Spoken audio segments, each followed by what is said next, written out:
Hello, everybody. Good evening, everyone. Welcome to Thursday night at 8 o'clock. Shane and Adrian. Shane's kindly Staffordshire searcher, he's got there, has kindly stepped in tonight because Dave, unfortunately, those who don't know, is in hospital. He got rushed to hospital earlier this week. He's okay now. They're sorting him out. He thought he had, or they thought he had sepsis, which is a bit worrying. But he's got pneumonia. So he's been treated in hospital, and we all wish him well. And it's a shame he's not here tonight, but it's nice to have Shane. So, Dave, nice to be here. If you're watching, is he watching from his bed? Because he probably I believe so. Yes. Evening all. So we wish Dave the best and hope he gets very, very well soon. And he did look better when I spoke to him earlier. Good. And hopefully no one's got any daughters who are nurses on his ward, because God help them. So, thanks for joining us tonight. Shortly we've got the amazing sci-fines coming on to talk to us about something very interesting, which he's organising soon, which I've wanted to do for years and never got round to it. But he'll be coming on soon, shortly. And Shane, how's it been for you this week? You've been out detecting? I went on Sunday, but I haven't really had time in the week. I've got a week off next week, so I've been self-employed life. You've got to make up for it a little bit, but I found some little bits and bobs, just usual Georgian stuff. What about yourself? I went out Saturday with the Alta 71, which I haven't used for a while, even though I didn't have any batteries and I had to go to the petrol station and pay like 900 quid for them because those machines took batteries, and I very much enjoyed it and found a few bits with it. And then I switched over to its big modern day brother, the Rutus Versa.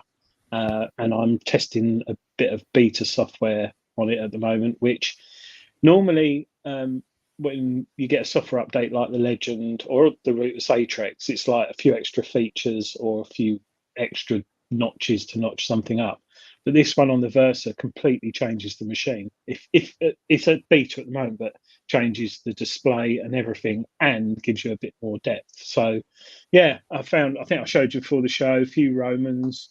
You've done well this week. Yeah, the heart stopper that sticks a bit of gold on it, and then you find out it's just a button.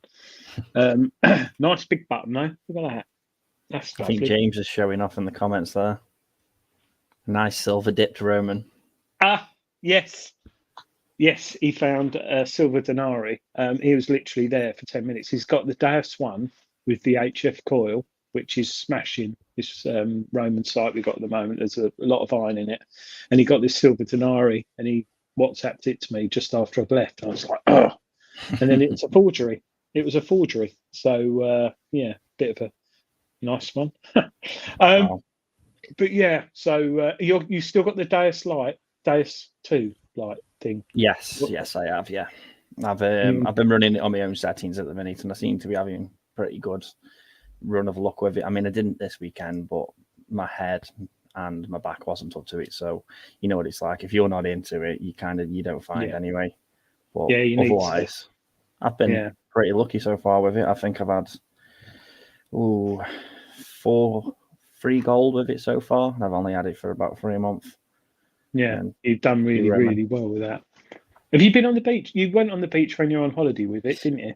Yes, I went down by you and managed to pull out that massive gold Black Hills Dakota Gold, it was called. It was 12 ounces. 12 gram of gold in one ring. It was massive. Have you had it valued or? I sold it. Yeah. I sold it. A couple So of that's £100, basically, scrap value. That's paid for your, well, being self-employed, I suppose. Actually, that's a good way. If you're self-employed and you detect and you find modern jewellery, like on the beach, that can pay for your holiday pay. That's a good way of doing it. I found a diamond weddings ring as well, a silver one. Had about 10 diamonds across the top of it, and I took that down the same place I had it valued. And guess how much they offered me for the wedding ring? £50. 50p. 50p? Yeah, it said scrap silver weight. I said, what about the diamonds on the top of it? He says, yeah, we don't value them, so scrap silver. I was like, you can shove it as well. Flipping heck. Blimey. 50p. Yeah, it's always best to keep hold of stuff like that. Yeah. A lot of people in the chat wishing Dave well. Oh, hello, Leanne James. First time on here. Thank you, Leanne. We normally have a different host. Shane's kindly stepped in. Staffordshire Searchers. Check out his YouTube channel. Shane puts videos up of him mincing about in the field. Normally of Dave's in the mud. Gareth Howard. Hi, Gareth. Ange. Andrew Lax. John Clayton. Hi, John. Stephen Brame. Otis. Oh, hello, mate. You all right? Yeah, we got. Oh, Donna Martin. Yes, Donna, you left a. For those who want to leave us a message, I don't know if you've been drinking, Donna, but I'm trying to work out what your message was. I could play it. No, I won't. I'll save it. Donna left a message on our answer phone, which if you go to bigdetectingshow.com and somewhere click on contact us, you can leave us a voice message. Competitions, but there's the link. Yeah, there's the link. And we also have a competition on our Big Detection Show website, free to enter. And you don't have to answer any questions. So those of you who are struggling to think of things or get quizzed, just literally put your name, email address, and I've forgotten the date. I think it's the 23rd. Oh, it might be next week. No, it might be. We've got some great prizes from Composite Cleaning Pencil, kindly donated. So head over to Big Detecting Show. But going back to Donna, she left a voice message, and I don't know if you've been drinking, Donna, or were so excited you got through to us. I didn't quite understand it. Something about Detectable, and I was there, and me and Dave were there because we were on the stage. Yes, we were, weren't we, Shane? Giving away our prizes and things. So yeah. Anyway, I think that's it. Shall we bring on our guest? I haven't got him yet. Oh, he was in the chat. He's probably Si, are you in the chat? He's probably, let's hope he's not ill. He might be in the hospital saying hello to Dave with a bunch of grapes. But as soon as he comes in, Si, when he's ready, we can discuss it. Those of you who are listening on podcast, we do have a QR code on the screen, but you won't be able to scan that because it'll be coming through your ears unless you've got some special type of hearing aid. But basically, Si's creating a vintage detect-off on the beach. Well, I wouldn't say detect-off, but he's organising a day for people to come down and try out loads of old detectors, young, old, and hopefully when he comes in. Yeah, it's interesting because two of the machines that I saw on his video, I nearly bought them on eBay because people don't buy them. They occasionally get the old Garrett that's sort of someone will get and restore, but there's so many C-scopes and things out there that you want to pick up. I want to get the Bill Wyman one, which I don't think they sell it anymore, but Bill Wyman C-scope detector. Not a powerful machine. It's out of my era, that is. Sorry? It's out of my era, that one is. I don't know about that. Because you're only just 19, aren't you, Shane? So if there was a S Club 7 one or Steps one, it'd probably be more appropriate. But Si's going to come on, and those who don't know Si, you should. He's very Well, I don't like the word famous, not because he's a very, how can I put it, interesting watch on mudlarking on the River Thames and metal detecting, and he's got a lot of followers. But I would subscribe and watch because there's some great episodes on there. And there's also the one, and I've forgotten his name, Si will kill me for this because we mentioned it last week. A very famous detectorist. Well, I don't know that word famous. Well-known detectorist from the 70s and 80s, who Si did a fantastic video of his life, sadly, after he passed away, and went round his house. Remember that. Yeah, he basically went round his house, and I've forgotten his name. It will come to me. John Webb. John Webb on Si's channel, and Si befriended him and discussed the old days of mudlarking and detecting on beaches and gold panning that he used to do. John Webb, and he's just such an interesting guy, and the video is so well put together. I thought I was watching something on television. It was really, really well edited, and it was a really nice thing. But watch that if you get a chance. I watched one of them earlier where he found his second tin in the Thames as he was pulling it up. There was like 17 something. It was on the tin. Yeah, it's amazing, and there's some gruesome finds as well, and socks full of jewelry and stuff like that. But Si also does some amazing artwork with these some of these finds as well, which he sells on Etsy, which I don't blame him. Hi, Chrissy Backstage, so I'm going to bring him in. Oh, hi, Si. Good evening, guys. Can you hear me? Yeah, lovely. Perfectly. Nice and clear in that lovely cool armchair. We were just talking about John Webb. So, yeah, John Webb. Do you know what I was thinking about him earlier, actually? And when I was looking at my detectors, because I've just had one back that's been fixed up because, long story, but yeah, these detectors would have been his era because he was big in the 70s and 80s, and obviously the 90s as well. So I actually thought about calling it something like the John Webb Memorial or something like that, you know, just to sort of hark back to his unique character and the way that he inspired me personally and lots of old school detectorists. But yeah, John Webb, yeah, thank you very much for your sentiments about the video there. I mean, when I met him, it was towards the end of his life, so I really wanted to capture just a tiny bit about his life.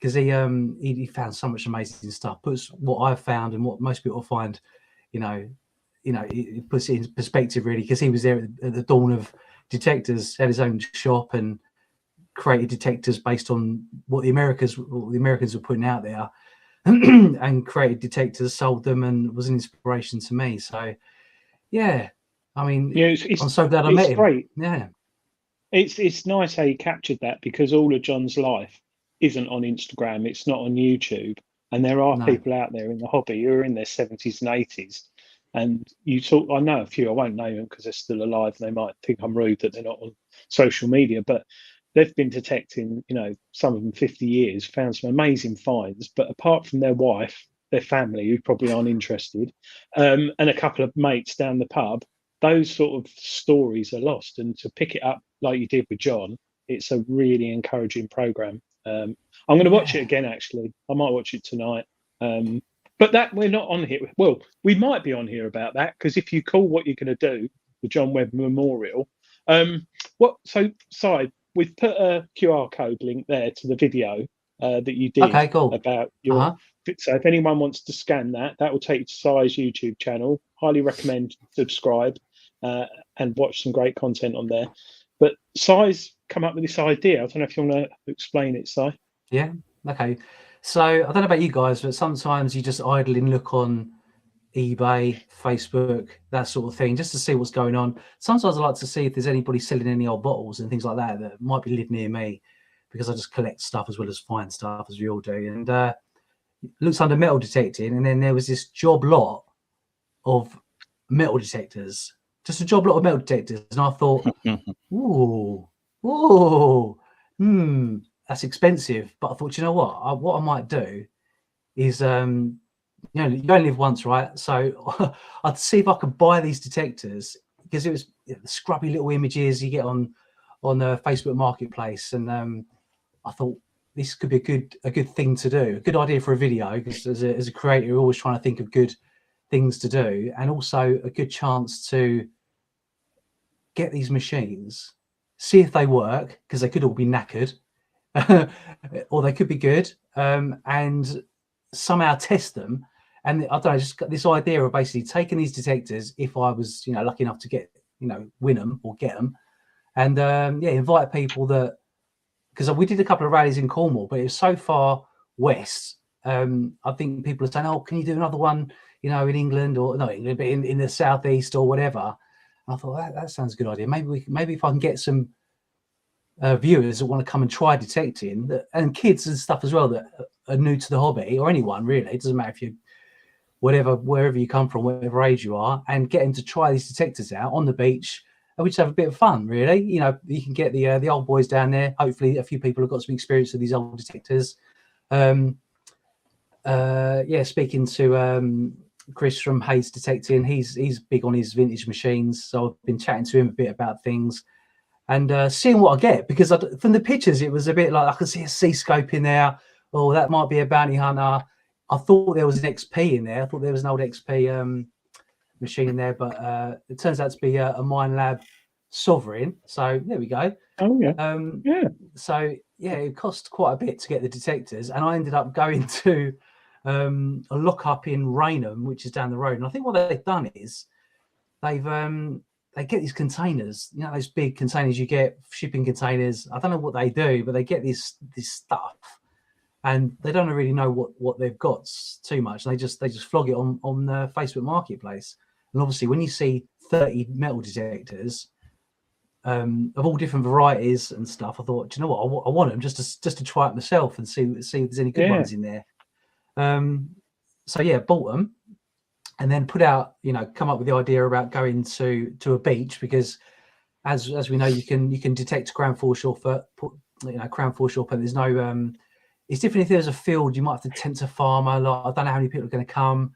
It could be 10, it could be 20, it could be 30. You can't really tell a farmer.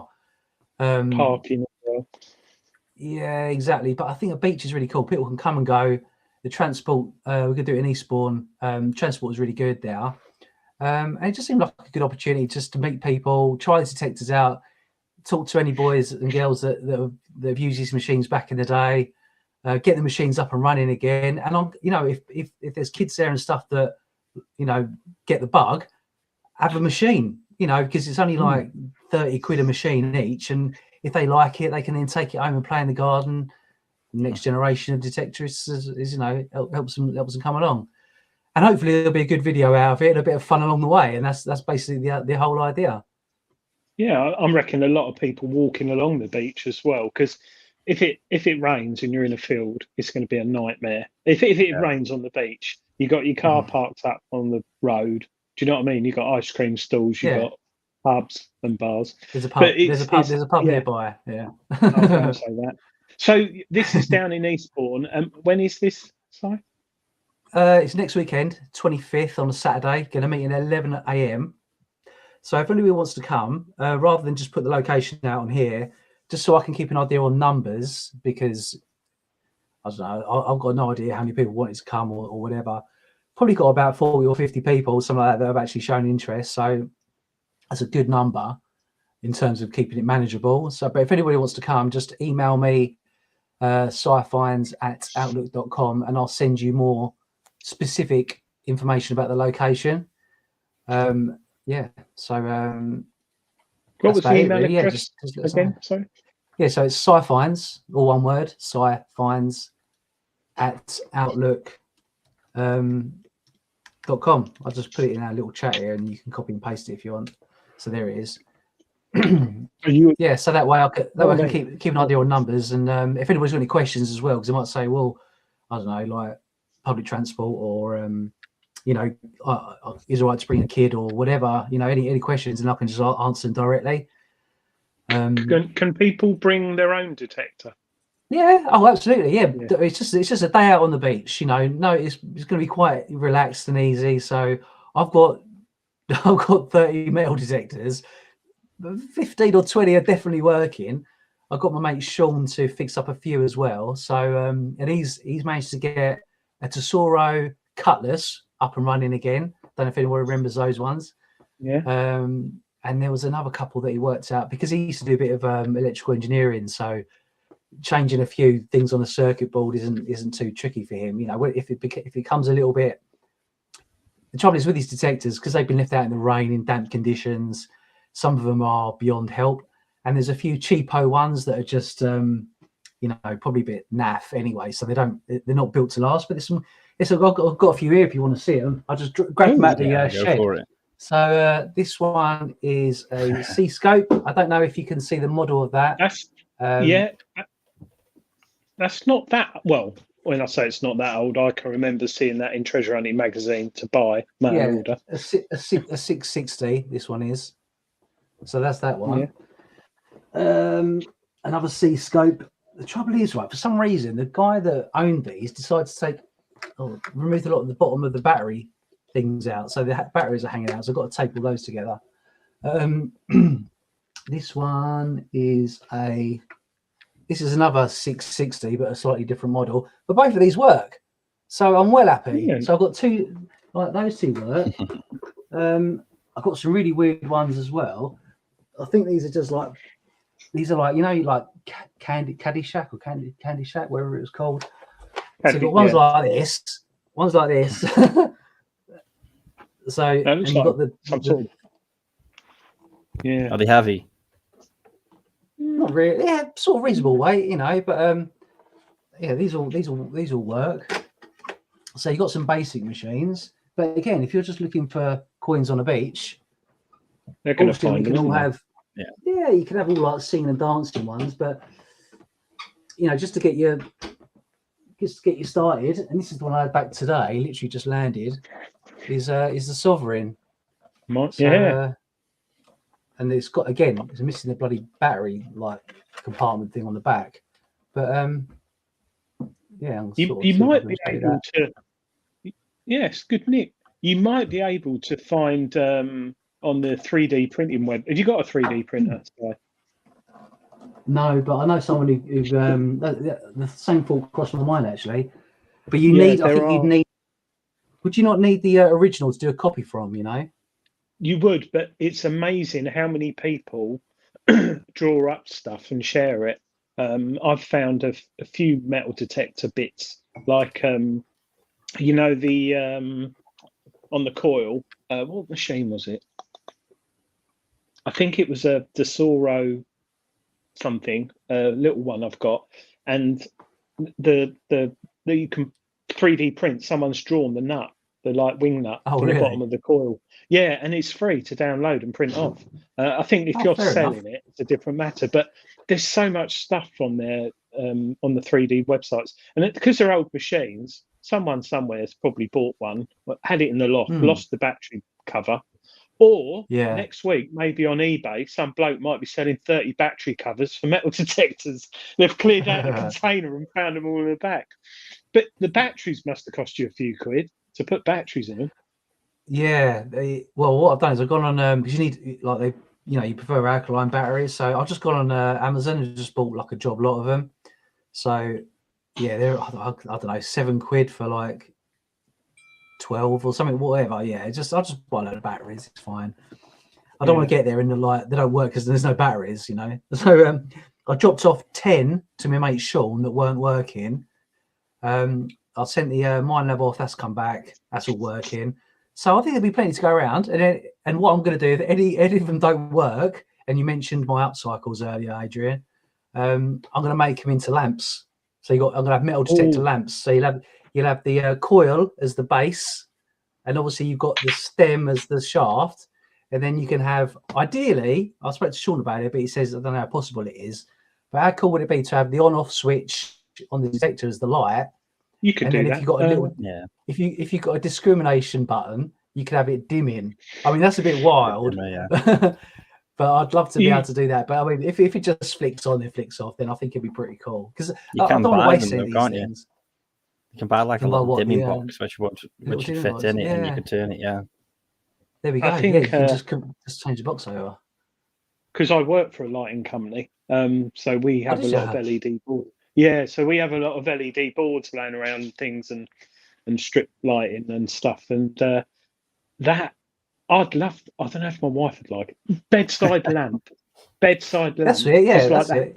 Yeah, the housing manager probably wouldn't like a sort of 1970s C-scope in the lounge, but next to your bed, because it's perfect, isn't it? You've got the coil to Be the right balance height. it. Yeah, that's what I'm thinking. Yeah, coil is your base. You could always, like, you know, put a load of lead in it if you wanted to get it, you know, to hold the weight of the thing. So you put, you take out all the guts, you put the lead in the coil, then you've got your stem ready made. You can hide your wires in there if you needed to, because it'll be at the bottom, up through the stem, and your control box could be your light switching. Well, and there's plenty of room in there.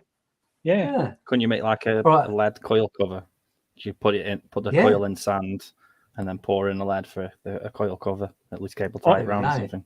Yeah. And if you wanted a wooden base, if you wanted a lampshade, I know someone who makes lampshades with specific fabrics. So you could even have like pictures of all your finds round the lampshade as a fabric. Oh, what a good idea! We could be on to something there. We could be on this time next year, Del Boy. I'm just trying. If the beach one goes as planned and it becomes quite popular when you do it next weekend, would you think about doing it on any different sort of beaches? I've just seen in the comments a lot of people saying it's a bit too far, but they'd love to do it. Not if you live in I'll tell you what we could do. Yeah, we just do a little. I don't know. You can move around the country, couldn't we? I like doing it this time of year because you don't have to detect around people sunbathing and people playing football and you know, kids going down there and start, you know, having bonfires and all the rest of it. So, and you know, it's a bit stormy. So, you know, if you're lucky, you might have a good day where you know all the sand's ripped off and you'll have it off in terms of fines. But you know, for the kids and stuff, I've got some junk jewelry and some coins and stuff. So what I'm gonna do, I've got a long rope, so I'm just gonna mark off, you know, like a sort of 20-foot square or whatever, so that the kids that, you know, because it's hard beach detecting to find some good stuff sometimes. The beach that we're going to isn't proven for anything. It's, you know, reasonably popular, but I'm hoping that, you know, if the kids go away with a little token or something like that, then they'll be happy. But what I bought some stuff. Have you ever heard of Temu? You know, the website where it sells that cheap gear. Dave loves it. It's good, isn't it? Yeah, it's really good. I used it for the first purchase the other day, and I thought I was looking to see, because I thought I'm gonna have stuff for the kids to find. I thought jewelry, so I looked there. I found out of these Gothic rings and stuff. Fantastic. That'd be great. And I looked in coins, and I found this replica Charles I half crown. You know, when he's on the horseback. Beautiful silver coin, £1.80 I think it cost, and it's like a really chunky silver copy. So I bought it, and I was like, yeah, what I'll do, I'll throw that in the sand, and then hopefully a little kid can find it. And you know, it's not real. The real ones, like, you know, hundreds of pounds, but that's just a couple of quid. But it's so good. The detail's incredible. I'm like, no, I'm keeping that one. I'll get some more. So I've ordered a load of other coins, you know, like a lot of American type coins and stuff like that. All replicas, because the originals are hundreds of pounds. But yeah, it will inspire you, wouldn't it? And for a kid to find the coin, doesn't, you know, they don't care what it is. It's big and shiny. That's all that matters, you know. So yeah, I'm sure we'll all have a good time, and there'll be stuff to find. And hopefully there'll be a few other things to find as well. So, you know, if the beach will get done by 30, 40, 50 detectorists, then hopefully there'll be a few. It'll be ace for someone pull up a gold ring with an old machine. That would be awesome, wouldn't it? Yeah. Make a really good video, that will as well. Yeah. Sort of, a gold Tiffany diamond bracelet or something. Yeah. 7-year-old finds it. That'd hit the news, wouldn't it? Cool, but it's I'm just going through the chat. As gold Pandora bracelet with all charms on. Adrian, can you say Macallan? Yeah, no. Nick Berry saying fill it with sand, talking about the thing. Time and Tide, he's saying only problem with the lamp is compliance standards unless you're making it for yourself. Yes, there is that. He's an electronics engineer. You get them pack tested, can't you? That's what they do a lot on these TV programs and stuff. So when they create a lamp, as long as you got it pack tested by an electrician, I believe that's enough for you to sell. I could sit here all day and talk to you about lighting, but there are heat tests as well and certain other things in it as well. But I think the problem is you buy something off Amazon now, Amazon or eBay or Temu, and they are absolute toot and they're dangerous. Yeah. And I think, if you did make one, you could make one with you could do a solar powered one. Don't know. You could just do it. You could do it battery powered, couldn't you? Or USB powered, something like that, or LED with a USB lead or something like that. Yeah. It'd be nice, cut it down, make like a lamp size, so everybody do LEDs, so 12 volt, but then people can have them in, like when they go detecting in the converted van, like Dave or so on, they could have one in there. Yeah, definitely. I think it's a good idea. I'm thinking actually. The only thing is it'd have to be machines that don't work, but it's a good way of upcycling them, which is what you do. You do a lot of on your Etsy page. You've got a lot. Have you got much on there at the moment? I haven't looked at it. No, what I do is I put some stuff I put on Etsy. Some things like when I go to bottle dumps and stuff, we find like just so much quantity. I love it all, but there's so many like pork pie inks you can own before you start thinking this is getting out of hand. So I put stuff from the bottle dump on the Etsy store, but only few and far between. But also I use another website called eBid, which is like eBay, and then people can get a good deal on some. I've done some resin bottles the other day because we found a load more bottles, and they're just like clear little Edwardian files. Some are inkwells and some little medicine bottles, but rather than just having them as plain clear glass bottles, I've put resin in there with coloured dye, mixed it up a little bit so it looks almost like a magical concoction, that's sort of stuck inside the bottle. So yeah, I'll put things on eBid and just let people bid away. But I don't do it really for the selling side of things. I do it just because I'm a graphic designer. I've been to art college and uni, and I'm an artist at heart. And I just love to get my hands creative, and just because I'm stuck behind a computer all day doing graphics, I used to do a lot more creative stuff with my hands, and I just like experimenting with stuff. So, and I get all this medium, all this stuff that I found, be it bottles or anything from mudlarking or whatever. And if it's just a copper plate or a glass bottle, I like to do sketches on copper plates or try like metallic sharpies on bottles and create underwater scenes. That's other stuff I've done. I really do the same thing twice. I sort of think to myself, I want to, like the lamps, for example, the detecting lamps. I'll probably do 2 or 3 and go, well, that's it, I've done it now. I'm not going to keep doing that, because I started cutting down the bottles. That was the first thing I did, because I used to go mudlarking and whatever, bottle dumps and stuff, and everyone would leave the bottles that were broken, but they'd have these beautifully embossed like emblems and makers marks and things like that, because they were like advertising pieces. They were trying to sell them, so the more elaborate and interesting they looked, the more they would sell. But if the top had been snapped off, the bottle collectors wouldn't want them because they're worthless to them. So I pick them up and I cut them down and make them into like tumblers or candle holders or pen holders, and give them a lease of life. And everyone really liked that. Then you get loads of people copying you and stuff like that, and you think, I just want to move on from that. And I still do them now and again, but again, it's interesting for me because I pick up stuff and I think, oh, I might be able to make something out of that. What things are good out there at the moment? Like just putting gold leaf on things or upcycling stuff. I just did a little ashtray the other day that I found with a little bird on it, and that's going to be on Sunday's video. Just recreated that using milliput, just making that back to how it should be. So yeah, I always try and think of something different each week, because it helps me sort of release that artistic kind of need to just produce something and make something out of nothing, really, or what people just don't want. It's like foraging for art. Rather than eating it, you're creating something from it. Yeah, exactly. Just quickly, Nick Berry, who also is an artist, amazing artist in the chat. He's cool. He made our medal things for the awards this year we did, and he also made. Is that the YouTube awards, by the way, that I didn't even get a mention in?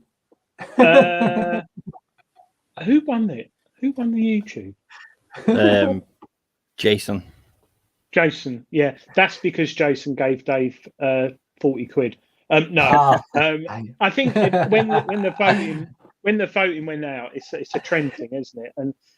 But maybe Si next year. Now you've been on the show and refreshed people's minds next year. Yeah, and I'll I have to think try after you're harder. detecting, I think. But anyway, I'll have to Nick try made harder. a complete. He made a ventriloquist doll out of a solid lump of wood for Rodney Cook for someone, Brilliant. and that is fantastic. That is, if you get a chance, look at it. It's on Instagram and Facebook. His carving's very good. Yeah, Them sticks and, he makes. Wow. Walking and sticks. his resin stuff and the jewelry. He recreates like Celtic jewelry and medieval stuff. What's Nick's Instagram account? Well, he's asked for yours. He's asked okay, for yours. Once Sci Finds, I think, or Sci_Finds. I think that's what it is on Instagram. So yeah, Nick, send me a message or whatever, and I'll follow you back. You ever see the stick that he made for? I think it was either Rick or Fodder, and it was Henry VIII, and he embedded the Henry VIII coin into the back of it. Yeah, so cool. He's got for Rodney Cook, he made that out of a Bloody block hell, of wood. it's amazing. Its eyes move and stuff. But so yeah, he carved that. That's incredible. Really good. But he also made that as well. Yeah, he and that. So Nick makes some. Yeah, hoard, and he's also good at drawing. That's Dave and a cat. But yeah, he does all things out of metal as well. But yeah, so those who want to follow. So it's Nick Berry Art, and he's a lovely guy, and he's also really, really funny, and he's very good at magic as well. Because I had an Indian with him last year, and we enjoyed it. I've got a picture about that on here.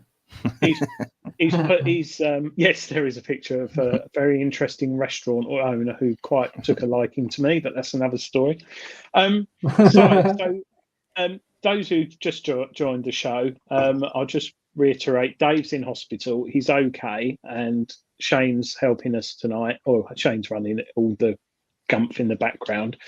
But we all wish Dave well, and he sends his love to everyone, and he'll be back soon, hopefully. He's still in hospital, but it's nothing too major. Well, pneumonia is quite serious. But Si's on tonight, and anyone who's watching, if you scan that QR code, if you're watching it on your phone, just go to Sci-Fi's YouTube channel, and I think it's not the last video, second but last. Yeah, He's got a little intro there on what he plans on doing on the 25th of November in Eastbourne on the beach with 30 not ancient, retro detectors. So and it's free to turn up, doesn't cost any money, and if you've got kids you can go, and I think it's going to be one of the best videos this year for people interested in the hobby. Seeing you built up a bit now, Adrian. Yeah, it's only £125 a ticket for 1 hour. And no, it's free. You can buy them off me for £80. But no, I think watching is nothing better than, my son earlier this year took up detecting. He was bored, and he decided it was summer. That's right, when it was hot, and he was bored. And I said, "Come out with me," and he came out, and I gave him a detector. I actually gave him the Deus too, so I didn't give him an easy machine. And I just said, "This is a pinpoint, and this is what you do. This is how you swing it. This is what you're looking for." I gave him the XY screen rather than numbers. And he just went off. He started pulling up coins and a bit of a Celtic brooch and all stuff. And he loves it now. And it's so nice to share something you love and see other people enjoying it as well. So to do this thing on the beach, and also you've rescued a load of equipment which would have gone into landfill probably by now, and it's bringing joy to people. I think it's going to be a cracking video, and I'm looking forward to watching it. So are you going to come down, Adrian? Shane? Yeah. So when is next? Oh, it's a bit far for me. No, it's not. I'd go there. It's about what is it? About an hour and 40 minutes from Chelmsford, isn't it? Because you're. Yeah, I'm not far from Chelmsford. I think 4 hours for me. Yeah. It's about an hour and 40. It's a nice drive. And Eastbourne, those who haven't been, it is beautiful. A lot of retired people live there and wealthy. And Is it further than Clacton? Yeah. But it's totally different to Clacton. It's like Clacton, it's like Southend compared to Miami Beach. It's totally different. Lovely clean beaches, lovely shops, lovely restaurants. Yeah, I was thinking about going Clacton because when I was just looking at all the places to go, a few of them, obviously, a few different options were about. Clacton was one of them, and then Bournemouth was another. I found every day I went Clacton, every single day. I'll tell you what would have been a good one. Do you know St Lawrence's Bay near Bradwell? Not a lot of people know about that one. Yeah. Bradwell upon, is it Bradwell something or other?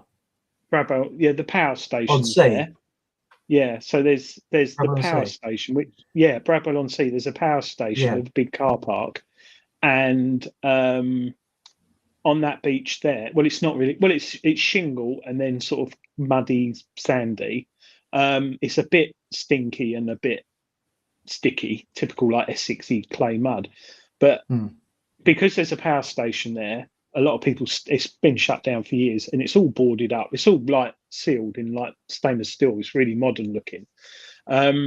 It's great detecting there because there's a lot of 3-ring bullets, old pennies, and I go down there probably once a year with my mate when our missions aren't available, and it's lovely. And some of the bullets I found were pre-Royal Navy.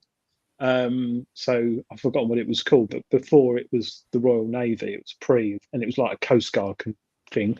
A guy I know found a bit of a flintlock pistol down there. He also found a medieval brooch, and it's because the land's decayed so much. It's, well, you know, don't you? Because you're mudlark. So, but whereas it's been disposed, but Bradwell's a good place to go, and you also don't get loads of people playing football, and even in the summer. So I've been to Bradwell because there's a very old, I don't know if it's Norman, but there's an old church. Do you know the church? I mean, a very simple looking church. Yeah, and you walk through like a field. Left. Yeah, so go onto the beach and go left, and just on your left is where there used to be nuns, a nunnery, because it's very religious near that church. Next door is a sort of, how can I put it? A Christian encampment still, where there's a lot of people walking around bare feet. And just to the left of there, there's a load of stones and wood still. I'm telling people they're all going to be down there tomorrow. And it's where the nuns used to go out in the sea fishing with nets. So there is a lot of traffic. And in the 50s, before the power station was built, it was a popular place for people to go for days out. But it's cool. As soon as they put the power station there, everyone's like, "Oh, did you see that 3-headed fish?" I don't think the water was warm around it because I used to sail around it when I was about 15, and you definitely because where it used to pump the cooling, where it used to cool the reactor, they used to pump it back out in the sea, and you could feel how warm it was. Before you're Adrian. I'm fine. Yeah, I'm still here, but I think a beach is a good call for what you're going to do. And you know, when I get down there, so it's Saturday the 25th. I don't think I'm doing anything. I really want to come down because I've got an old Tesoro. Do you know? I wish I still had the Evo, C-Scope Evo, because that's like the last one they made, which didn't really work and had problems. But Chris Rogers has still got one. Is he going, or do you know? It's not far for him. I don't think so. I don't think so. The trouble with Chris at the moment is he's got a new job. He's working on most Saturdays as well. So yeah, I don't think I've messaged him, but he hasn't. He can't really commit at this moment in time, unfortunately. So I don't think he's coming because he's got some old machines. But yeah, I might. But Nicola White is hopefully, so it'll be good. Another mudlark. Yeah, Nicola's coming. And have you been out with Nicola recently? Yeah, we've done a couple of trips. The trouble is, it's hard to find stuff now. So we go out and do a video, and we don't come back very much. So we're like, oh, we can't really do a video now. So it's from time to time, you know, when we started something like 12 years ago, you know, you go out, you find a finds pouch full of all different gear, and then we weren't doing videos back then. You know, it's only the last 5 years or so you're doing videos. When you build up that experience of you know what you're looking at, and you can identify stuff like, you know, a lot of metal detectorists can now, for having done it for, you know, 5 or 6 years. You can start to easily identify stuff and know what it is you're looking at. So after you built the experience and then started doing videos, yeah, it's obviously it's very popular now. So the finds are getting scooped up because a lot of it is eyes only. So obviously, it's, you know, we've got detectors as well. So, you know, I'm luckily for me, I can detect quite a lot. But yeah, we go out regularly, and yeah, we jerk to go. We go out quite often. Sometimes we just pull a blank though. A bit like detecting. You go out in the field, you think, oh, this is going to be great. Got a brand new field. I've had Roman over there. I've had them over there. You go, this is the one in the middle, and then nothing. You think, what's going on? Yeah. But that's the nature of the beast. That's treasure hunting. If it was easy and you're just pulling up treasures every 5 minutes of the day, it would be boring, wouldn't it? But it's the hard graft I think a lot of us like. How did you find your gold hunting when you were in Scotland? Your gold panning? I loved it. Yeah, loved it. Really good. It's one of my favourite videos of yours. Oh, cheers, mate. Yeah, it's hard work. Really hard work. I've got a bit of a thing for, you know, Pioneer Paulie. Yeah. Yeah, and so when I was on his, watching his, yours come up on like the suggested, so I watched yours as well. Oh, nice. So thank you. Yeah, it's just, we just make it into a boys' weekend away really, and go up in Sean's converted school bus or bus. So he drives up there. We just laugh because, you know, to get that thing up to Scotland and back is like 300 quid in fuel. You know, then this time around we stayed at a campsite. I don't know, was that 30 quid a night or something like that for 3 nights? Food, you know, and all the stuff you need to do stuff, and then you know, drinks and whatever, and then you come away with like 10 quid's worth of gold. But that's not the point, is it? That's not the point. Because you think, well, it's the same as metal detecting. You could look on eBay now and find a nice hammered for 20 quid. You go, that's a cracker. I'll have that. But there's no substitute for finding it yourself, right? Going out there in the middle of the field, looking around, going, fuck me, I wonder what happened. I wonder what happened here, you know, years and like thousands of years ago. Oh, someone dropped this coin. I'm the first person to touch it, and all that sort of thing. And it's the same with gold prospecting, really. It's like it's the challenge of going to these places, trying to read the river, getting advice of other people, learning techniques, having your gadgets, all your pans and your sluices and whatever else, and just having a bit of an adventure. And the place is so gorgeous up there, Scotland. You know, you would take for granted it's on our doorstep, but it's, yeah, when you go out there, it takes your breath away. Some of the scenery and the rivers is just so tranquil, and it's just nice to get away. You know, you could sit in a beach, I suppose, in Spain and that, and you know, it's okay. But I still think there's so much to be said about this country, the places that you can go to. History of a lot of places, and Scotland as well is just, yeah, it was something which I love the Gold Rush videos and the programs, because they're always fighting against the elements. They've always got broken down machinery. On the first trip we went to, I wasn't expecting to have such drama, but if you haven't seen it, but I'll tell you what happened is we went on this river, and it absolutely hammered it down. The first day was fine, so we got all our gear out and we put the sluices up, and we were panning, digging, and you know, classifying all the stuff and getting it out, putting on the slip, getting that all lined up and all that sort of thing. Finding flakes of gold, fantastic. Then it absolutely hammered it down. We thought, oh, this is pretty manky. So it went, you know, it happened in the afternoon, and it rained all night and the whole next morning. And we went out there. Oh, look, Otis wants to invite us all up to do some gold hunting. That'd be awesome.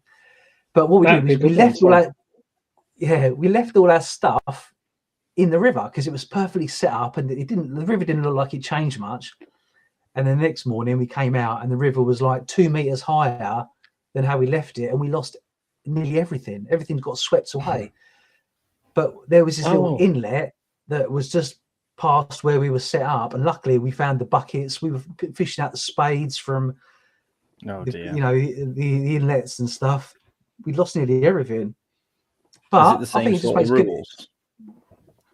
Like how they Same have sort to of put all rules. the like when they, because obviously they move all the big rocks and boulders out the way, don't they, to get into the creeks and into the creases. Sorry, do you have to put it all back after and stuff and make sure it looks the same as it did and things? Yeah, you do. But to be fair, a lot of the you know, you come back the next day and it's all filled back in again because the rivers are so they're so like harsh and stuff. You don't leave much of a mark on it on the landscape anyway. You've got to get down to the bedrock, so you move material out of the way, and then you sluice the bottom of the bedrock, and then the next day it's all just fallen back to where it's like detect on the beach. You know, you might kick the, you know, I always like to fill my holes in, but a lot of the time the water does a lot of the work for you, putting it all back anyway. So but yeah, we don't leave any mess really. It's like anything, you try and leave the place as best you found it. But there's no feeling quite like seeing a flake of gold in your pan. And you just feel like you're in the Klondike or something. It's incredible. You think all this stuff on our own doorstep. I love it. Really I've good. always fancied. It's hard work.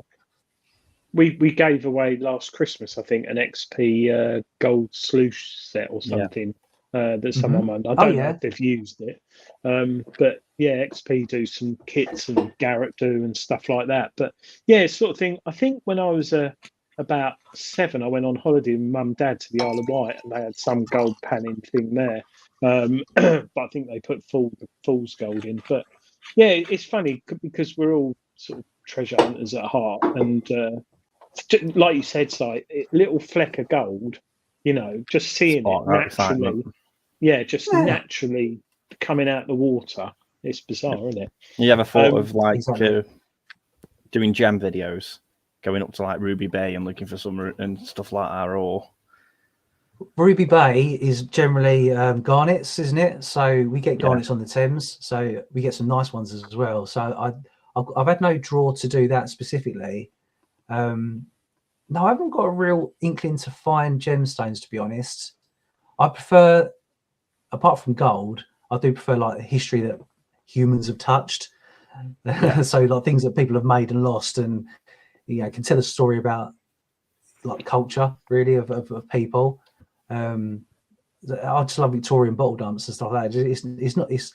It's recent history really, only like 100 to 150 years ago, but the stuff they created is incredible. And it's, you know, I think what we've all got in common is we just like to see what we can find. It's almost like the thrill of the hunt, seeing what's out there. There's lying there waiting for you to pick it up.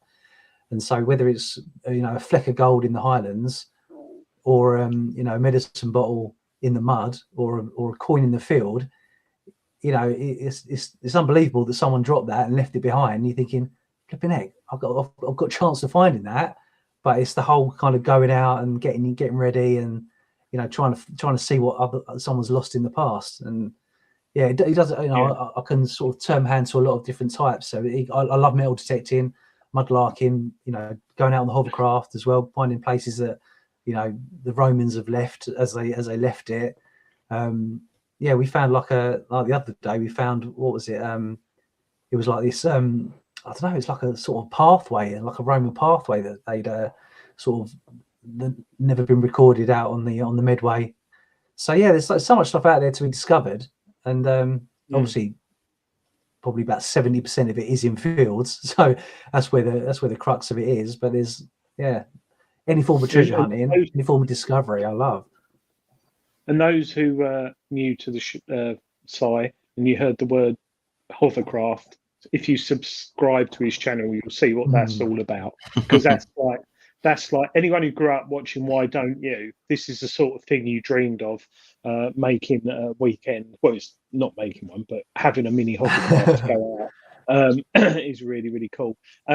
Just got. I saw something pop up in the chat. I got really lucky on Clacton, Adrian, something I never thought I'd find in a million years. I was literally just, it was the day we were going home, sat down on the pebbles because we packed the car up ready for go home, and we just said, well, we'll have an hour left, you know, as you do, and on the beach rubbing through the rocks or the little bricks. Well, that's a bit sharp. Pulled it up, it bloody shark tooth. Nice. On Clacton, yeah. Wow. Good work. I didn't know you found that. I know you found enough stuff that it would have paid for your holiday in modern jewellery and all the meals and drinks. Yeah, But the shark tooth made my week. It really did, because I've always wanted one. It's only tiny, but Ben told me the name of the shark. I can't think what it was called, but some millions of years old it was. Yeah, it's Awesome. I mean, it's we find a lot of stuff in the field. It's like I found that you've seen it. I think, have you seen it, Shane, on the show? It's I've forgotten the name of it now. It's a heart. It's in the shape of a heart, but it's got a fossil. And I've Echinoid. forgotten the Yeah. echinoid, but the stone is in the shape of a heart. And I went to Sutton Hoo last year, and they had exactly the same one on display. And this woman came up to me and she said, "Oh, are you wondering what that is?" And I went, "I've got one at home." She went, "Sorry," and I explained. And then she went through the whole history about how they were deemed as good luck and buried with like the people to give them good luck in spirits and stuff like that. And my wife's got it on the mantelpiece, and she's like, "So it could have been with a dead body." And I went, "Well, probably not, you know." But that's that, and flints, arrowheads, and so much is on the surface. But going back to sort of finding stuff, so the hobby is mudlarking has gone through the roof in recent years. Are you seeing a lot more people who've obtained licenses, because you do need a license, don't you, when you go out now? Oh, definitely. Yeah. When we first started, or I know, obviously when I started, should I say, because it was still quite young back in, I think it was 2011 when I first started, got my first permit. I've been told there was only 200 permit holders, and now there's something like 5,000 permit holders.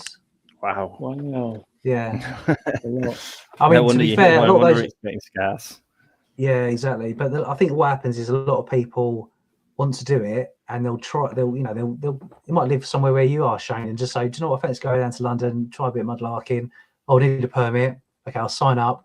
But they might only do it once or twice a year, so it's not like you've got 5,000 people down there every day. Yeah. And also, before they stopped the permits, which they currently suspended them, you had lots of tourists from America, France, and Poland or wherever that want to come over and try it, which is great. But so they're not there every day. They come over here for a holiday, or for a few days in London, and they might do some other places, but they want to try mudlarking, so they'll do it legally, get themselves a permit. And there's two schools of thought. Some people are saying, "Oh yeah, it's so busy because I've gone down there. I used to go down there and find loads of stuff, and now I can't find anything." But these are the people that used to, when they first started, a bit like all of us, when you first started detecting, you was out 2 or 3 times a week, if more, because you couldn't get enough of it. And then when you've done it for a couple of years, you're like, "Oh, I'll go out once a month just to sort of, stretch my legs," or "I walk the farmer's fields and that. Oh, okay, I won't go out then because it's got crop on," or whatever. You make excuses and you don't go out as much as you do. Same with mudlarks, where, if it's raining a bit, you don't, I've got other things to do. And then when they do go out, they're not finding as much as they used to, because they're not going out 3 times a week anymore. So they're not going out as much. So they're complaining that it's because the hobby is now overrun with other people. That's the way it goes. There are people there's always going to be people on the foreshore because it's just an addictive hobby. And, obviously with Instagram, Facebook groups, YouTube, etc., is bringing more of a spotlight onto it, and people are going to want to join in. And it's like metal detecting. They'll see it on the news. "Oh, someone's found a hoard worth all this money," or a really interesting find. I've always fancied doing that, and I'm sure you two was inspired by the same thing. You might have seen a news article or someone mentioned in passing about detecting, or you've always thought, "Oh, I fancy giving that a go," because I've heard that you can get some interesting things from it, and you took the plunge and went in, and this is brilliant. This is the best hobby ever. And here we are. So it's funny because people despise other people for joining in, but at the same time they joined in as well. So we can't really blame anyone for being addicted as we are to a wonderful hobby, because we was the same people. Just because we did it 10 years ago or whatever doesn't give us the right to necessarily own the thing. So no, and that's why I think it's important to still bring people through, especially kids and stuff, because if they don't have the same passion for history, they might not find it. They might not find it just by chance like we probably did. I just thought, I fancy giving that a go, and it turns out to be fantastic. So if you can get a few other kids involved and carrying it on, then I think that's Yeah. great. Keeps museums busy anyway. Well, yeah. Just got a question from Leanne James. Any ideas when the permits may be available again? Don't suppose. I honestly don't know. I've had no. I mean, I'm in the Society of Mudlarks, so there's 50 of us that meet every couple of months, and we talk about all sorts of stuff. The PLA hold their cards very close to their chest a lot of the time, so we don't. That's the Port of London Authority. They're the ones that give out the permits. It's news to us a lot of the time when things happen. They've recently shut an area of foreshore, which is outside Customs House, Billingsgate Fish Market. That's where that was as well. It's a really rich area in terms of finds. It's not very big, maybe like 100 meters or so, which is for the Thames is not a lot, but it's a very rich spot. And it was just news. The PLA have said to everyone, we no longer allow, we can't allow you to go down there because the owners of that particular stretch, who they're the custodians of, I suppose, in a weird way, they've said they don't want anyone down there anymore. No reason, no explanation. Just we can't allow anyone down there. That's not us, but every mudlark is now not allowed down there for no reason. So we don't get much insight into what the PLA are thinking or doing until they made a decision. So unfortunately, I can't really shed any light. So well, maybe they want to develop it. So if I've got a permit and I went to that bit near Smithfield Market last year, and I go there today or tomorrow, is there signs up saying you're not allowed to go there, or do you end up with a sort of yeah, that's it. Really. I'm just wondering. Who knows? It's not like the hobby is popular, but it's not got a National Council of Metal Detecting as such, or an AMDS, or a FID, and it's all over Facebook. So I don't know. It's just interesting how they suddenly can say no, but yet they're not communicating. Do you know what I mean? It's what we think will happen is they'll probably they put it on their Instagram page to say, because they know that how many mudlarks follow the PLA Instagram page. So they do notices to mariners. So it might be, half of it's irrelevant to us. So they might say we the barrier's closed, or not that, but the things that don't really interest you from a mudlarking point of view. Just they've done meetings and they've done stuff, and they whatever contracts and all that sort of stuff's fine. But every now and again they go, oh, by the way, we're thinking about shutting this bit of foreshore, or this is dangerous because there's like a wharf that's wobbling, and we don't want anyone down there because we're worried that it's going to exactly. So it was on there, and obviously that spread between all the mudlarks and stuff to say, we've lost that bit of foreshore now, which is it was quite productive. A lot of old timers used to go down there and dig it because it was the Customs House, so there was all sorts of stuff going on down there. And then it was Billingsgate Fish Market, so you had all sorts of tokens and stuff lost down there. It was a really rich area. It's a shame. I personally don't do that spot, so I'm not as heartbroken as I am as other people. But yeah, like I say, the PLA just sprung it on us. There was no, as we know, no real consultation to say, well, look, why don't we block it off to the general public, so that no one can just walk down there and accidentally fall over or whatever it is they're worried about, and we'll allow mudlarks to go, but you have to go there with caution or something like that, or at your own risk. But I don't really see the problem because it's quite an open space. You've got a little bit of structure here and there, but on the main it's just an open area. So I've got no idea why they've shut it off. There was talk about maybe it becoming, or maybe there was something about it being used for the, I don't know, maybe a private jetty or something like that going there. Who knows? But that doesn't really stop people going down there and just looking and whatever. It's upsetting really, because it's more foreshore we've lost. So you don't know. There could be, you're right. Could be some idiot's bought a hovercraft and wants to park it. Time and Tide, Metal MD, I presume that's metal detecting. He's got a nice cod bottle to give to you, Si, when he sees you. It's complete, even has the fibre washer inside. Quite rare to find. Oh, lovely. Well, thank you very much. So, if you're coming down to Eastbourne, then or just come down to Eastbourne. And those who are watching, scan the QR code and it will tell you all about what's going on next Saturday for Si's John Webb Memorial. Oh, that was one question. Have Seascope been in touch with you about this? Yeah, they did actually. They put a message on the video to say if you've got any that aren't working, they take a look. I've given the Seascopes to Sean. I've got a couple here that you saw earlier, the 660s. They're both working, and I think he's got a couple. And I've got a feeling he got them working, which is credit to Seascope because they made machines that would last and can be easily repaired. So I think we're all right. But I did reply to say, look, email me your details, and I gave my email address, and then we can work something out. But they didn't actually email me, so which is why it slipped my mind. So maybe they don't read the replies of the comments they've given, but possibly because Martin Bass there. Do you know Martin at Seascope? He's been on the show.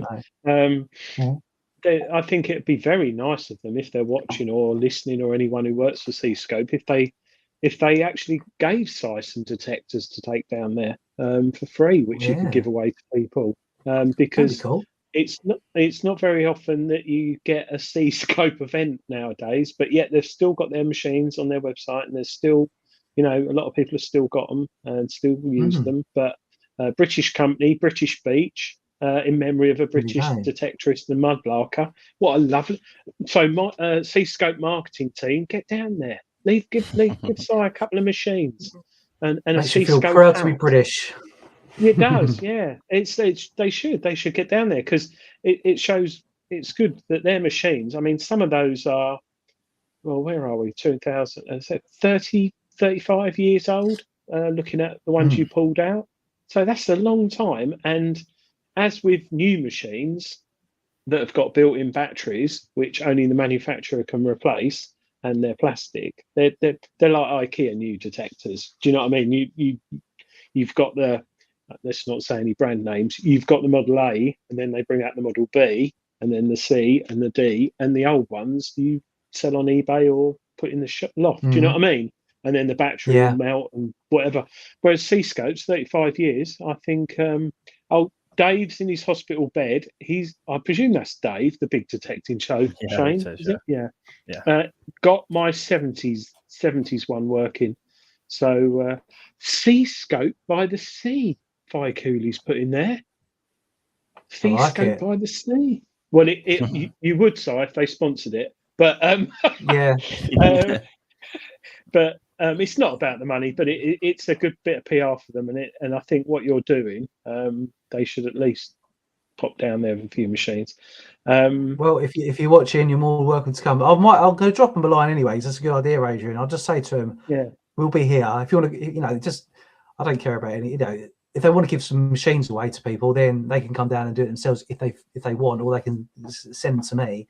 But yeah, I'll definitely drop them a line. That's a nice idea.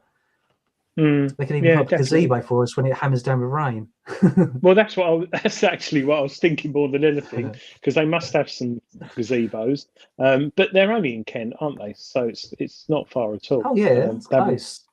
Yeah, they haven't got the Dartford crossing to contend with like we have, which isn't bad on a Saturday.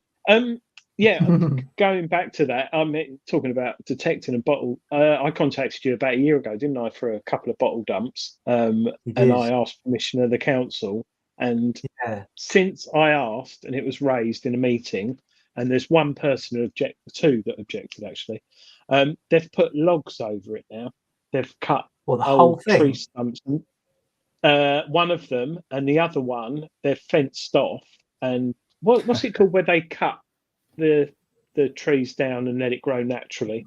Where you've got a load of deforestation. So they've cut a load back and they've fenced it all off. But I think I found another one, which isn't far from there, and it's on land that I've got my permission on. And it's only because a badger was digging a hole that it pulled up some of the fish paste bottles, and there was a poison bottle, and there was a lovely little cream. I think it's a cream. It's like brown, not glass, but like it's like a little cream jug. Did they have cream jugs? That'd be cream. Yeah, definitely, absolutely. Yeah, cream jugs. Yeah, like a standard little brown. Yeah, it was. Yeah, well, it's actually quite big. It was probably about the size of a half pint jug. So yeah, yeah, I know the ones. but Yeah. yeah, we sadly, I didn't think it'd be a problem, but it's on common land, but a certain council didn't want us to go on it. So even though up until they covered it all up, it was a common. I've been going there since I was a kid with my dad, and when we were walking the dogs, and it's like compost. It's in because they were training trenches for First World War soldiers all around there. Really? So yeah. So it was my house is built on a World War One training camp, but they sort of lived here. If that makes sense. But they trained just up the road, and it's really bizarre because I've found you're talking about Smithfield, not Smith, Bishopsgate Fish Market. It was Billingsgate. Sorry. And at lockdown, I detected my front garden and found a fish market token from London in my front garden. And then about 3 years ago, I detected on the land that I presume is where the soldiers in the First World War trained, and found a Irish Regiment cap badge. It's like, what the hell's that doing near my house? I traced it back, and it was Royal Belfast Regiment or something where I live, and I'm like, what's that doing here? And the only person who was in that regiment who lived in Essex in my village lived in Essex in the First World War, but his family had just come over from Ireland, so he went back to Ireland and joined, and he actually came here to visit his family. He got killed in 1917, but I think maybe he came home, went for a walk with his girlfriend, left his hat there or something and lost it, but I've still got that. It's one of my favourite finds, actually, because he's the only person from where. But anyway, going back, that was a training camp, so they had trenches there and they dug out stuff, but the ground's like compost, and the bottles you can just go with your hands. You don't have to use a spade unless you get really deep.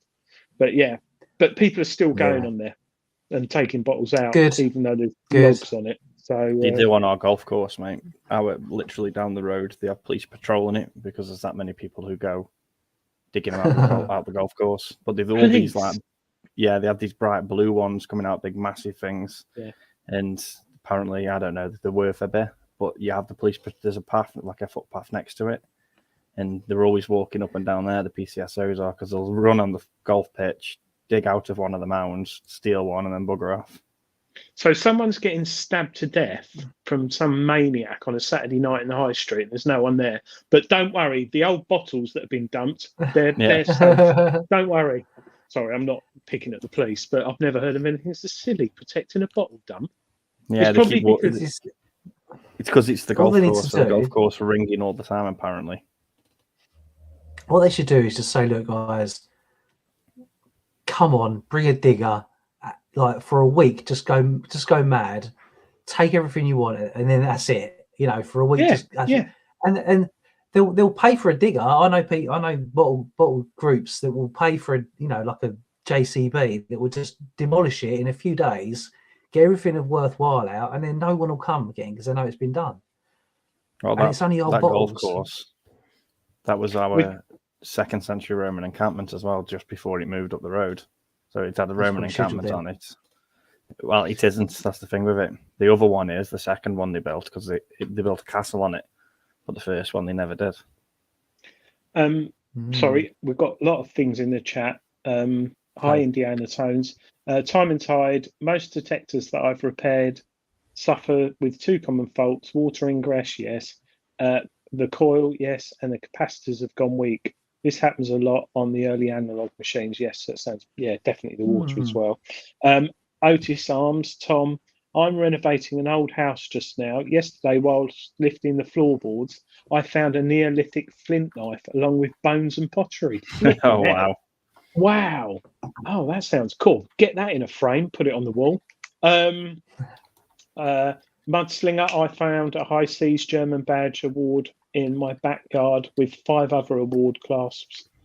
Minesweepers, anti-aircraft gunners and tank. Yeah, it's interesting. He found them in his backyard because a lot of people after the war, not a lot, but some didn't want stuff. They just wanted to get rid of it because of mad memories or whatever. I actually, talking of that, I got an email from Stephen Brain this week. We did ask people to email in or share some of their finds. On Remembrance Sunday, Stephen Brain messaged us, and he was out detecting. He found a World War One medal on Sunday on Remembrance Day, which I have got pictures, but we'll share it next week. But yeah, that was a lovely to find that on Remembrance Sunday. That's quite bizarre. Brilliant, amazing find. I'll send you a photo of my granddad's World War One sword. I've still got that at home. I've got still on his bayonet and that. So is it a bayonet or a sword? Wow. It's a bayonet. It's very, very small, very thin and long. Yeah, bayonet. That probably went on a 303 or something. My son very much enjoys when he gets his mates round drinking. He goes and gets my bayonets and gets them out. Because bayonets, if you don't know what a bayonet is, you think it's some sort of mental mini sword dagger. John Clayton, wow, this is interesting. My grandmother's sister's husband was a head beefeater at the Tower of London in the 50s. Cool, I bet he saw some sights. Very interesting. Right. Any more questions for Si? Because he's been kindly on the show for over an hour now, and he's a very busy man, and he's got to go away and make a hat out of detectors or something. God, it's a video editing. Yeah, I don't know. That's my favourite part. Really? Or editing? Yeah. Takes so long, but it's worth it at the end of the day. But it just takes forever. For me, it does anyway. Yeah, but the trick is if you film well in the first place, there's less editing to do. Yeah. So the more effort you put in the beginning, it's easier to edit. But no, the video that we did, clips. Yeah, B-roll. Get your B-roll up, and then when you sod up the actual filming bit, because it's jumping around, you can you can mask the crappy bits quite easily. I think that's why so many videos from Rodney Cook and Detectable don't come out quite as well as quickly. So sort of you'd expect some people to post some on the Sunday night after the events, but they're normally a Tuesday or a Wednesday. And I think because they probably start detecting in the day and then start drinking, and then the party starts with a DJ, and it all goes. I always forget. There's all bleeping in it. There's someone smoking something they shouldn't. There's someone exposing themselves. it's just, I mean, I don't know about Rodney Cook. I don't think that was that bad this year, but Detectable was quite interesting. You weren't there, Shane, were you? I wasn't, no. No. Detectable, the teapot house, which was... Yeah, that's cool. The magic teapot. That was so cool. That was the best bit, I thought. In terms of the entertainment. Yeah, it's great. Really they're so talented, weren't they? The guys in there as well, playing them instruments. It was one of those places you could have sat in there till the sun rose. I could have. Oh, absolutely. Yeah, easily. Can you play any song? That bloke can play any song you want. Who was in there? But yeah. Leanne James has got a question, Si. How do I find a local bottle dump in my area? Council? ? I doubt they probably will help.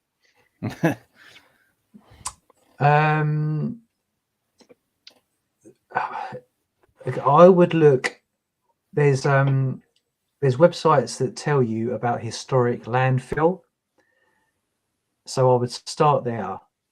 You might just have to search. I can't remember what the website is off the top of my head, but they tell you where they used to dump the rubbish, and they keep a record of it.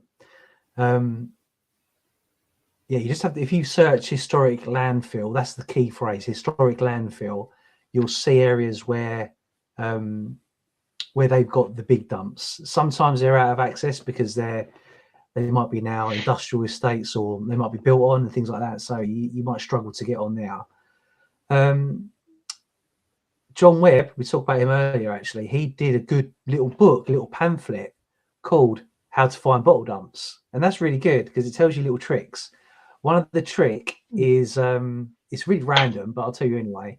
If there's, for some reason, they used to put bottle dumps or used to dump their rubbish at the bottom of roads, very often the name of which would include the word manor. So if you had a manor road or a manor lane, or whatever with the word manor in it, at the bottom of a manor road would often be a bottle dump, because it was the guy in the manor didn't want the crap to be anywhere near his house. So at the bottom of the manor road was where he dumped his stuff, and then everyone else joined in. So if you've got a manor, if you've got a road with the word manor in near you, check it out. The other thing to do is to look. My nan So, grew up in Manor Road.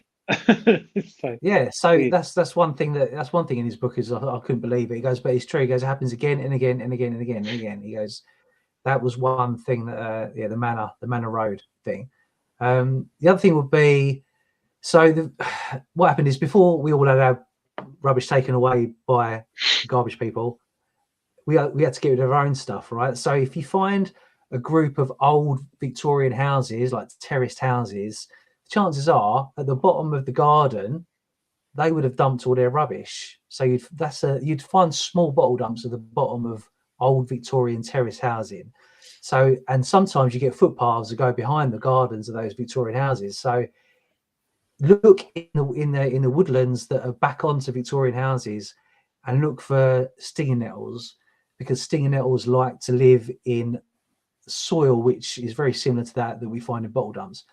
If you think you might be on a bottle dump, look for badger setts, because they often kick out a lot of spoil from the hole. If you see shards of pottery, glass, there might be a bottle dump. So look for any holes that have been dug by wildlife, rabbits, that sort of thing, in your local area, in woodland, and you might be onto something. It's quite hard to find them, but they do crop up. Speak to people in your area as well, older people as well. If you know any old people, it sounds mental, but if you know any old people, they know, they can remember people telling them, oh yeah, we used to put all the rubbish down the bottom of that road over there. There's now like a wasteland. Yeah, or whatever. Obviously you can't dig where it's nice, pristine, park. But they might say, well, yeah, those woodlands beyond there, that's where my uncle, my granddad used to take all the rubbish. Talk to old people. They know a lot of stuff in your local area. They'll be able to tell you stories about where the old rubbish was dumped, or what they've heard on the grapevine. There's so that would be that. I'm just trying to think, like, in terms of actually looking for stuff online is hard, because you got to get out there and look. You got to go to woods and forests near terrace housing, and that's how I'll probably start. And also probably try and join. If there's, sometimes you do get bottle groups, old bottle groups, and people that meet, maybe just groups near you that do actually come together. You can, if you're charming enough, and people might lend you a location or two. But it's just a case of just looking, try and look in the summer when there's less crap on the ground in woodland and things like that, and just look for uneven ground. That means that there's going to be, if it's flat as a pool table, there's probably unlikely to be a bottle dump there. If it's lumpy and bumpy, and it looks a bit like someone's just dumped a load of crap there, but it's just full of leaves and stuff. Rivers as well. Lots of rubbish was brought in by barge or brought out by barge. So you've got a chance by looking where they might have unloaded. Another good thing to look for is brick fields, because brick fields are basically where they used to make bricks. And therefore what happened is they quarried the clay to make the bricks, and then they was left with a quarry after. So when the bricks went out, the rubbish came in to fill in the hole again. The rubbish being stuff from the people's houses and whatever. So there's that's a good starter to get teeth into. Great advice there, and I can second that, because I spoke to my dad about it probably about 10 years ago, about dumps, because not only have they got bottles in there, they're great to detect on, because there's old sixpences and stuff like that. And two of the sites my dad told me as a kid they used to play in, because I don't think it's common nowadays, but when I was younger and kids found glass, they always wanted to smash it. So my dad said that literally 5-minute walk from my house there was a huge dump, and it's where exactly what Si said. All the terraced houses used to dump their rubbish in there. Victorian terrace houses dump their rubbish in there and just fill it over. And it is a bit bumpy now, but it's not been built on, but it's in a built-up area, and it's now got horses on it. And I think because it's so much, it's probably asbestos in there, oil and everything, but they can't build houses on it. Yeah. So whereas horses, and there's 2 sites my dad told me about that have now got horses on, and donkeys and stuff. So yeah, that's good. And stinging, that was 100%. That's definitely a sign. Yeah, really good. But thanks for that, Si. It's brilliant. That's good stuff. Everyone's thanking you for that. I think we're nearly done, Shane. We are nearly done. Yeah. Thank you for coming on, Si. It's been My fantastic. pleasure. Always is.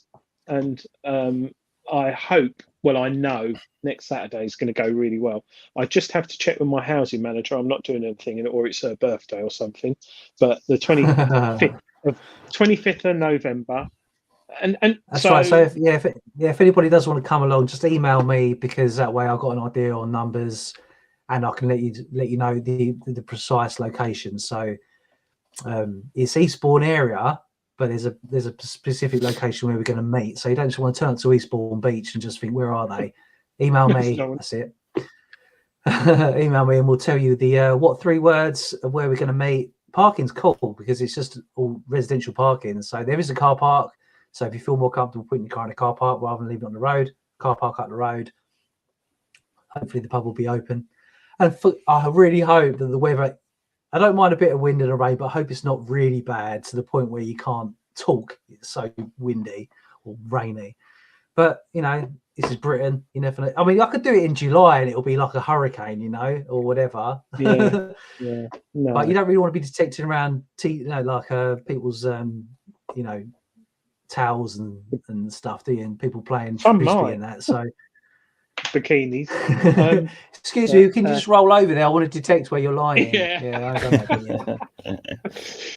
No. So those who are listening on the podcast, the email address is sci-finds at outlook.com. Yeah. Sci-finds at outlook.com. And that's on the 25th of November in Eastbourne. So good luck, Si, and I'll try and get down there. It sounds like, and hopefully I'll pull up and see loads of C-scope tents and detectors. And if you live down by Adrian, next time I go down that way, because we have a tendency to go on holiday, I'll give you a shout, because someone promised me to go out digging and he never did. No, well, that's because I was on holiday, wasn't I? Wasn't I on holiday? No. It was. You went very well. Yeah, but you did come on a Monday and leave on a Friday, and I sadly have a full-time job, so I couldn't phone in sick or anything because I'm not like that. Thank you everyone tonight for watching, and please wish Dave the best, and hopefully he's back tomorrow. Yes, back next Thursday. Yeah, Dave, we send all our love, and we hope the hospital are looking after you, and we hope you're looking after them and not touching them inappropriately, the nurses or stuff. But and I bet you're loving the food. But yeah, so Si, thanks ever so much. Shane, thank you very much, big man, for stepping in. Thank you, top man for Shane stepping in, because he does all the buttons. Shane.